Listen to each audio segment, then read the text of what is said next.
of heart. Some have accused us of being just an aging crowd of former Reagan staffers and homeschoolers. They're trying to marginalize us.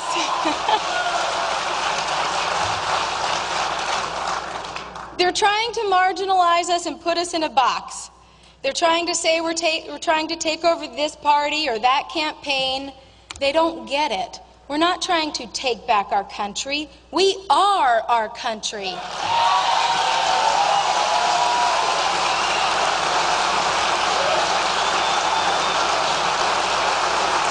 We have always been in charge. This is America. You don't have to assert authority when everyone's on good behavior. It's when the wheels fall off that the grown-ups have to step in and step up, and that's what's happening in America today. The grown-ups are taking away the keys.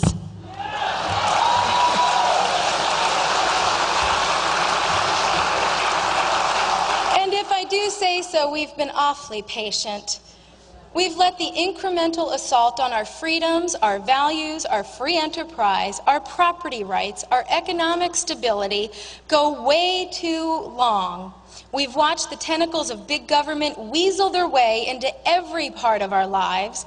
Bureaucrats and politicians in Washington think they should decide what kind of light bulb we use, what kind of toilets we flush, what kind of car we drive. Across the river in Alexandria, the Green Police are trying to put electric monitors in your recycling bin. They want to tell small businesses what kind of jobs to create, what kind of commercials we can run, what kind of food we can buy or sell. They even want unelected panels of bureaucrats to decide who gets what life-saving medical care and who is just too old or it's too expensive to be worth saving. They'll buy your teenage daughter an abortion, but they won't let her buy a sugary soda in a school's vending machine.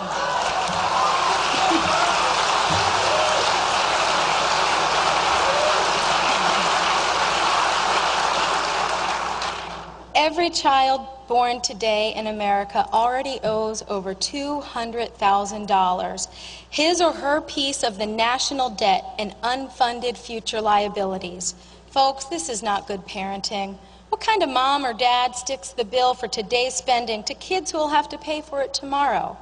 Did your mom and dad do that to you? Mine didn't. Are these the values your parents passed on to you? Think about your own parents or grandparents and the sacrifices they made so that you could have a shot at the American dream. I'm one of 6 kids raised by parents who taught me that while life can be hard, hard work makes life better.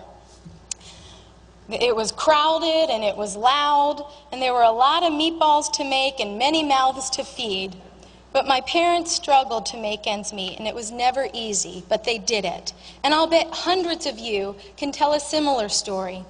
And as I got older and set out on my own, it was still a struggle. I never had the high-paying job or the company car.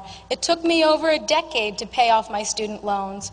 I never had to worry about where to dock my yacht to reduce my taxes.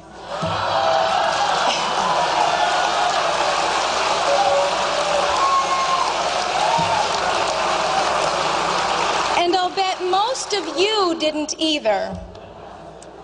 Today, the richest, most recession-proof job-secure class of people are government workers. They average twice in salary and benefits of those in the private business. This city hardly is feeling the recession at all. After all, it's a company town, and that company is government, and the company is deep into mergers, acquisitions, and hostile takeovers. And that's still not enough. We're told that we're not taxed enough. We're told that the dry cleaner down the street who grosses $300,000 before he pays 4 employees and feeds his own family is rich and needs to pay more taxes this coming January. While families are forced to dramatically cut their budgets, we're told that the government can't possibly survive on the budgets they had just 2 or 4 years ago. The tax hikes coming in January are just another government bailout, only this time the government is bailing out itself. This is not the America my generation has known. We grew up in a time of peace, in a time of prosperity, with big dreams and bold risks. As the Berlin Wall came down, we sat in front of our televisions and saw the hunger for freedom from the heavy boot of government coming from East Europe. As one lone student stared down at a Chinese tank in Tiananmen Square, we saw the audacity of liberty. As the backlog grew in the request for political asylum, we saw the shining city on the hill beckoning to imitate and create that refuge that only freedom can build. The golden arches went up in Moscow, and here on our own land, family businesses became national chains, Walmart, Home Depot. Only in America could that happen. My generation saw American economic genius and glory on display in our store shelves. We saw what freedom can do. We saw what happens when people have control over their own money, their property, their labor, their ideas, their risk, and their reward. And maybe that's why it's been so dramatic to see the great American engine of prosperity seize up and stall out. America's job creators are in lockdown.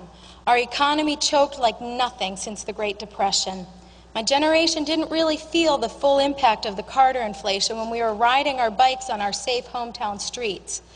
So this is uncharted territory for us and many younger Americans. And so therefore it's easy for many of us to believe in the fantasy land narrative about how to fix the problems we now face.